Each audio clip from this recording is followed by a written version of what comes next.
Welcome to the LEC post-game lobby, and after G2 dominated their arch-rivals Fnatic, we have grabbed the coach, Mr. DylanFalco, to pick his brains on all things League of Legends. That's what we do here. It's quite simple at the LEC. My name is Frankie. I am joined by the fabulous Vedi and, as the aforementioned, Mr. Falco. After that matchup, you must be feeling pretty darn pleased with yourself, because everything you wanted to achieve, you clearly did. With that draft, the speed of the game, it was pretty easy for you guys. Yeah, I think we came in today with the plan of drafting and playing very aggressively. There's been a lot of talk about our early games, and it's true, right? A lot of our early games have been going poorly. But I think with Draven blind, counterpick support, really strong combos and engage with Sejuani, it allowed us to, I feel like, have complete control over the game from the start. I think there is a version of this game, right, where Fnatic outscales us or maybe outranges us, and it can get hard. But I feel like if we play well, it definitely would be in our hands. I think when we think about G2 historically, one of the things that I always get drawn to is that mid-jungle support synergy, right? And I always think about back in the day, it used to be like Mickey Yankos, now it's Targamas Yankos, and how they enable Caps, and then Caps uses that pressure to then impact the rest of the map. What do you think has been some of the struggles that you've had when it comes to actually playing through the early game with this roster, with the meta? What do you think has really stood out and made it difficult for you? I think a few things. I think one is just communication aspect. I think we worked on it a lot, especially out of our bot lane, about coordinating on the waves and stuff like this. They're newer players and weren't as used to playing these sorts of very aggressive comps and play styles. And then I also think that there are versions of the game where we can put a lot into mid and we can put a lot of resources into mid. And I think champs like Silas, for example, are great for that. But there are also games where we can't do that. And in those games, maybe it has been a bit harder for us. That's fair. How did you therefore prep your bot mentally for this game? Because, I mean, it's Fnatic. It's a big challenge ahead of them. I think this week we had a really insane week of scrims. And we practiced quite a bit of Draven. And it's actually one of Flacket's most played all time favorite champions. We busted it out, I think, one game to split, and it went and I think it did one of the least damage in the game, and it was really bad. But we knew he was insane Draven, and we know we could make a very good case. I think it also helped that Fnatic drafted a bit, I would say, afraid against the Draven. The way they Ezreal or Rakan, it's kind of a weak response. So yeah, I think it was actually comfort for us. They gave you so much space, and you looked incredibly comfortable with it. Tell me what you thought about the Jarvan in the top lane, though. We've seen a few Jarvan top lanes. I think Jarvan got a small buff on the last patch. I also think in this game, we banned Ornn first 3, we picked Sejuani, and then on 4-5 we banned, Shyvana and Gragas, which are the 2 other comfort picks for Wunder. So I thought maybe he was a bit deep in the champion pool department. So I think that that's another reason why he came out. Jarvan also good against Draven, right? A mobile 80 carry. Our Draven did by Gale Force in this game to kind of counteract it. But I guess that's why. I don't think it's the greatest pick, though.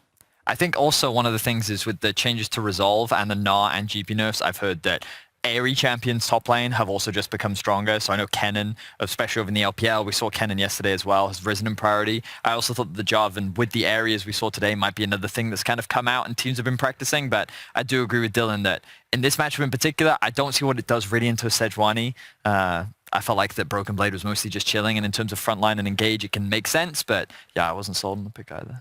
Well, we spoke about the bot lane earlier, and it is my pleasure and privilege to say that our Kia player of the game was Flacked with a whopping 45% of the votes for that Draven performance. And clearly, things were speeding ahead in the game. And guess what? They're speeding ahead in the race for playoffs too. Really, it's never been closer here on the LEC, with only the Mad Lions locked in for playoffs. So in any tiebreaker scenario they could face, they are automatically resolved by tiebreaker rules. So we're going to take a look at the percentage scenarios of which teams can qualify for playoffs. If you look to your left there, Mr. DylanFalco, you can see them. A 7-way tie at 10-8 is still possible, Vedi. Yeah. So again, just to remind viewers at home, this isn't the percentage chance, it's the percentage of scenarios where these teams will qualify. So however many scenarios, whether it be 10 scenarios or 10,000 scenarios or however many, these are the number of them where the teams are likely to qualify. So you can see for G2, after beating Fnatic, your position is pretty good. It's like the Avengers scene, like how many scenarios do we beat Thanos? It's not one for G2. It's like a lot of them. So things are looking pretty good and pretty favorable. How are you feeling about your chances based on the current state of the league and looking forward to playoffs? At least for us, it would be really great. I think in most scenarios that we perform better than Rogue this season, the championship points will bring us to first seed, and we qualify for Worlds, get first seed for playoffs. That's what we want now. We're like in full try-hard mode. We want to win as many games as possible, and then just hopefully just like secure our Worlds and playoff berth, I would say. So what do you think about the state of the league right now? Because we were not expecting the results to happen today. Like Vitality lost, Rogue lost. I mean, I don't think I think you and Fnatic are pretty comparable, so I wouldn't say there was an upset, but we've seen a lot of upsets recently, and the league seems to not make much sense. So I think the game right now is very explosive. I think there's a lot of ability for teams to kind of get ahead in snowball games. I also think with a lot of like fighting champions and aggressive champions, there's also a lot of ability for drafts to go very, very poorly. Right. And I think when teams kind of get in a bad string of drafts and a bad string of plays, it becomes easy to go on loss streaks.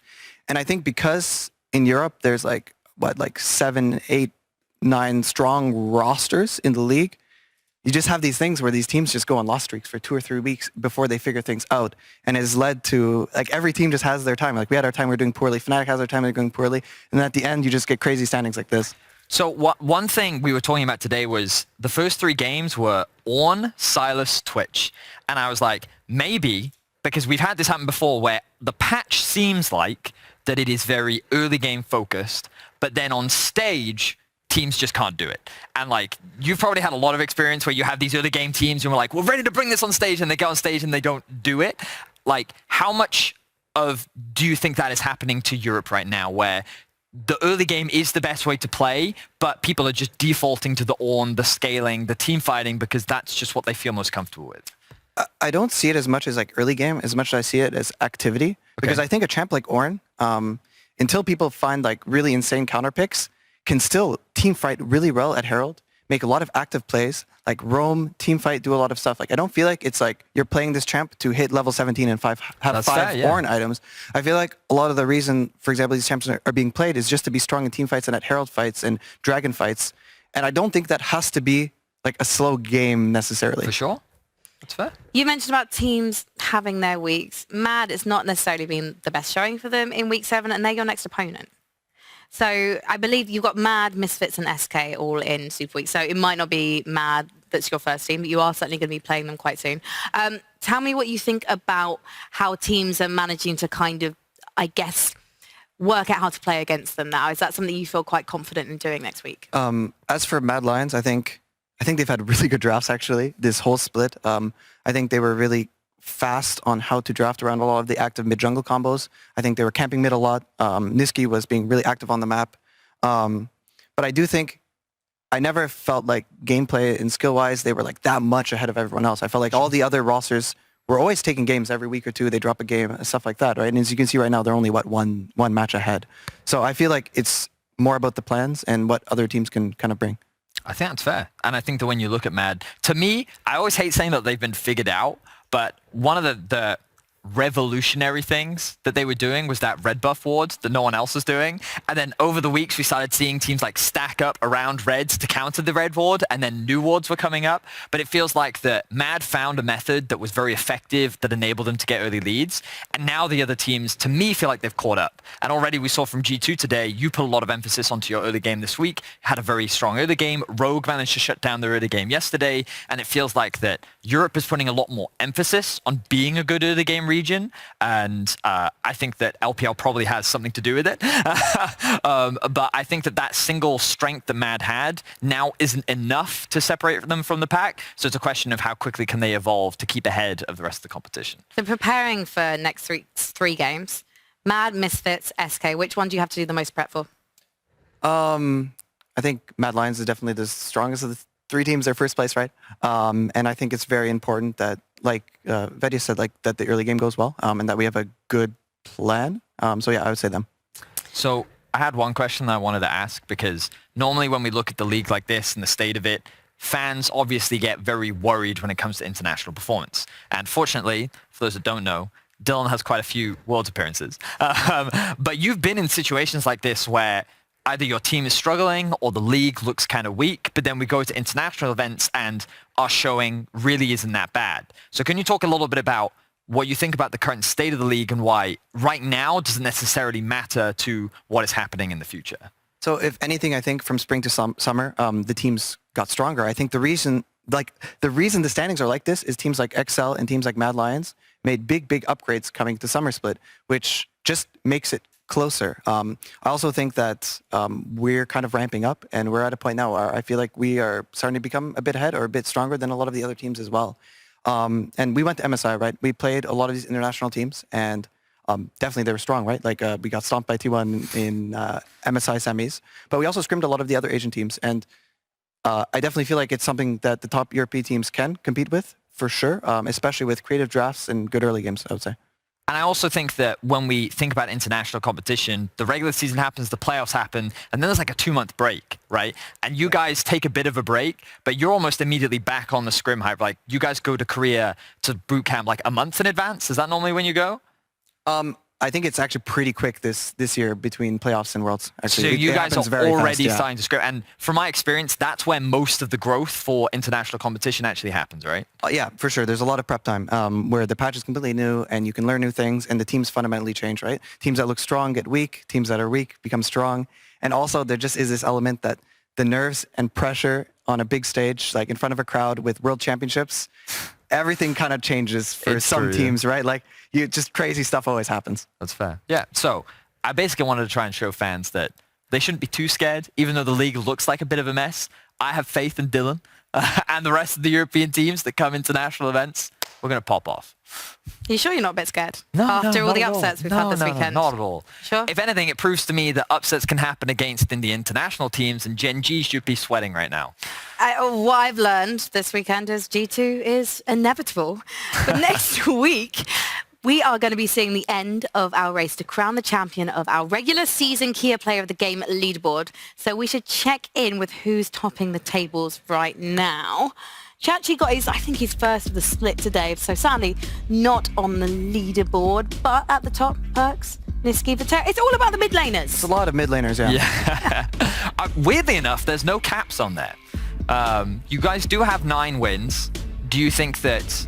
I mean, what do you think of Caps' split overall, actually? Because I was someone that was quite critical of him for the first half of the split, where I felt like that compared to his playoffs, the level of play that we saw from him wasn't quite to that standard. Maybe that's unfair because his standard was super high in playoffs. What do you think?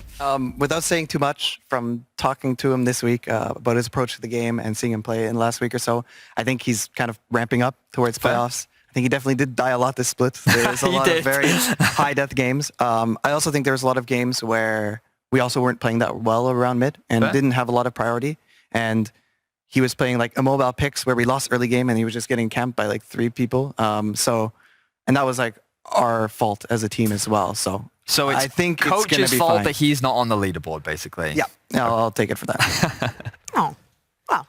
Next week is going to be our final Super Week with matches on Friday, Saturday and Sunday. So let's take a look at Friday's schedule. So you will be playing Mad Lions. Yep.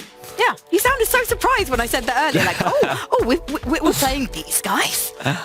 And then we've got, as I mentioned later on, you guys are going to be playing Misfits. And then you'll be ending the season with SK. So, Dylan, I'm just really curious, based on next week, because obviously we saw a lot of upsets this week.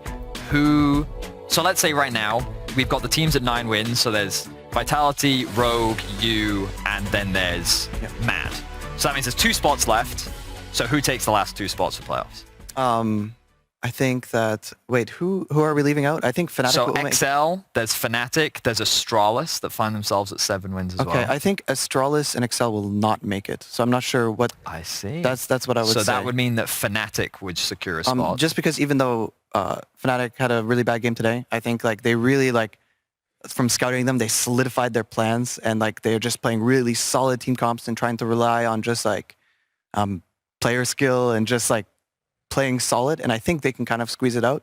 Whereas XL, it looks a bit more sketchy. I think they lost, to BDS today, right? Yeah. And they're on a bit of a loss streak, and in the draft department, it looks not that good when I watch their games. Fair. So obviously at this point, lots of different things can happen, but if I were to guess, that's what I'd say. Damn. Yeah, to me, I kind of feel like XL plateaued almost. You know, they came into the season really strong, but then the level of improvement relative to the other teams just hasn't been the same.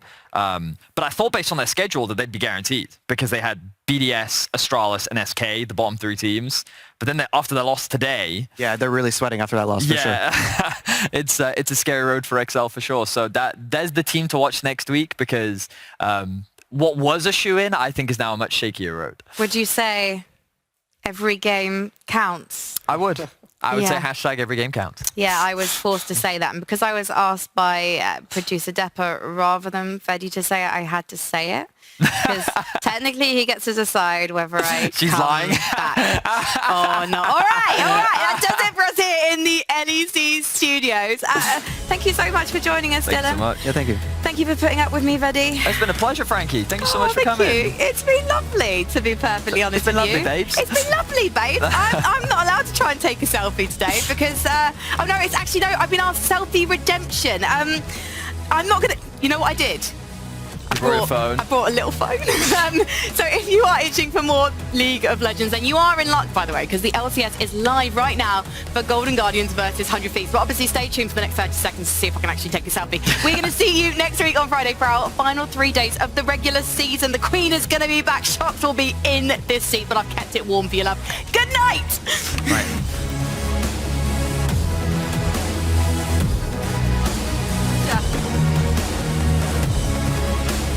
Nice. Bye-bye.